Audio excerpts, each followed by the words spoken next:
Hello, today we'll start a presentation of photovoltaic solar energy with a particular emphasis on solar cells, the dominant technology being based on crystalline silicon. Silicon is the most widely used semiconductor. To be simple, solar cells based on silicon are almost all solar cells that you see around you. Before describing the solar cells, we will introduce the topic by addressing the current energy and climate contexts that are leading to a progressive change of the world energy mix. Then we will see the various forms of use of solar energy, photovoltaic being only one of the possible ways of the use of solar energy. At the end of the chapter, we discuss the current situation of photovoltaics worldwide, as well as future developments. Here we present the evolution of the global primary energy consumption. I show here the different forms of energy used and the evolution of consumption over nearly 2 centuries. This primary energy is mainly due to fossil sources, coal, oil and gas. It is found around the Second World War a very sharp increase in the consumption of primary energy in the world. To understand this sudden increase in energy consumption, we present the evolution of the world population. The break in the global energy consumption corresponds roughly to the break in the evolution of the world population. It also presents possible scenarios of evolution in the 21st century. The red curve corresponds to the extrapolation of the current trend, doubling of population at the end of the century, and the orange curve a more proactive scenario in terms of birth control. So remember basic order of magnitude. In 2011, we passed the stage 7 billion people on the globe, and in 2050 we will be around 10 billion, representing a growth of 50%. Energy consumption depends, of course, of living level.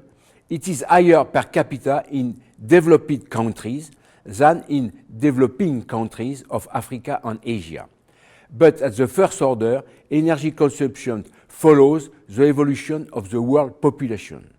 Firstly, you have to face the strong world population increase. The second element of context is related to the limitation of fossil resources. This is what is shown in this graph, where the red curve shows the accumulated consumption of fossil fuels since 2000, compared to global reserves. Overall global reserves are difficult to assess precisely.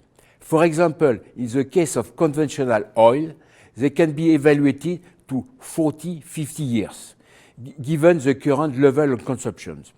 This number can be doubled if we take into account unconventional sources such as shale oil. In the case of gas, the resources are larger, probably 60 years.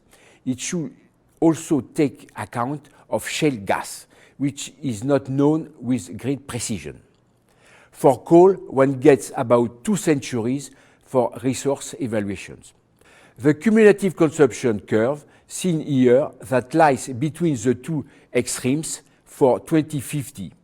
So to keep in mind a rough estimation, the fossil resources, if you continue to consume energy as we do now, will be exhausted by a little over a century, with extraction cost probably increasing. Let's now focus on electricity, which represents a quarter of total energy consumption. This figure shows the sources of production worldwide, with still a strong domination of fossil sources, coal, gas and oil, which account for 60% of the total. The type of power generation is strongly influenced by national policies. The case of China is displayed here. 75% of electricity is generated from coal, without noticeable evolution.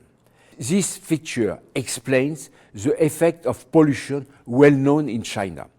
In France, however, 76% of the electricity production comes from nuclear, 63 gigawatts installed.